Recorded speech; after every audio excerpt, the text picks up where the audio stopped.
and when she was 12 years old, she was able to take up the race for good. She and her mother realized she could do it without it, so one memorable day, they wrapped the hated race in a box and mailed it back to the hospital. As soon as Wilma sent that box away, she knew her life was beginning all over again. After years of sitting on the sidelines, Wilma couldn't wait to throw herself into basketball, the game she had most liked to watch. She was skinny, but no longer tiny. Her long, long legs would propel her across the court and through the air. And she knew all the rules and all the moves. In high school, she led her basketball team to one victory after another. Eventually, she took the team all the way to the Tennessee State Championship. There, to everyone's astonishment, her team lost. Wilma had become accustomed to winning. Now she slumped on the bench, all the liveliness knocked out of her. But at the game that day was a college coach. He admired Wilma's basketball playing and was especially impressed by the way she ran.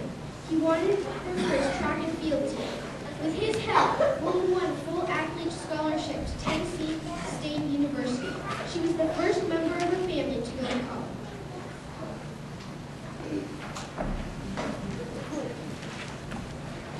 "8 years after she mailed her race away, Wilma's long legs and years of hard work carried her thousands of miles from Clarksville, Tennessee. The summer of 1960, she arrived in Rome, Italy, to represent the United States at the Olympic Games as a runner. Just participating in the Olympics was a deeply personal victory for Wilma, but her chances of winning a race were limited. Simply walking in Rome's shimmering heat was a chore, and athletes from other countries had run faster races than Wilma ever had. Women weren't thought to run very well anyway. Track and field was considered a sport for men, and the pressure from the public was intense. For the first time ever, the Olympics would be shown on television, and all the athletes knew that more than 100 million people would be watching.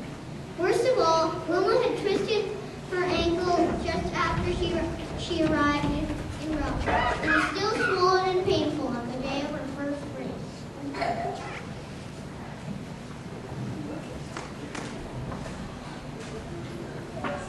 Yet once it was her turn to compete, Wilma forgot her ankle and everything else. She lunged forward, not thinking about her fear, her pain, or the sweat flying off her face. She ran better than she ever had before, and she ran better than anyone else. Grabbing the attention of the whole world, Wilma Rudolph of the United States won the 100-meter dash. No one even came close. The Olympic gold medal was hers to take home. So when it was time for the 200-meter dash, Wilma's graceful long legs were already famous. Her ears buzzed with the sound of the crunch, crowd chanting her name. Wilma! Wilma! Wilma! Such support helped her ignore the rain that was beginning to fall. At the crack of the starting gun, she surged into the humid air like a tornado. When she crossed the finish line, she had done it again. She finished far ahead of everyone else. She had earned her second gold medal. Wet and breathless, Wilma was exhilarated by the double triumph. The crowd went wild. The 400-meter relay race was yet to come.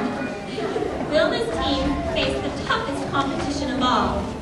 And as the fourth and final runner on her team, it was Wilma who had to cross the finish line. Wilma's teammates ran well, passed the baton smoothly, and kept the team in first place. Wilma readied herself for the dash to the finish line as her third teammate ran toward her. She reached back for the baton and nearly dropped it. As she tried to recover from the fumble, two other runners sped past her. Wilma and her team were suddenly in third place. Ever since the day she had walked down the aisle at church, Wilma had known the power of concentration. Now, legs pumping, she put her mind to work.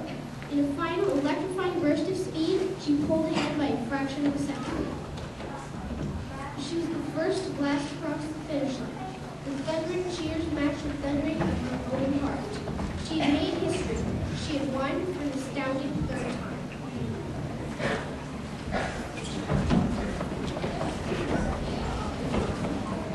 At her third ceremony that week, as the band played the Star-Spangled Banner, Wilma stood tall and still like a queen, the last of her 3 Olympic gold medals hanging around her neck. Wilma Rudolph, once known as the sickliest child in Clarksville, had become the fastest woman in the world.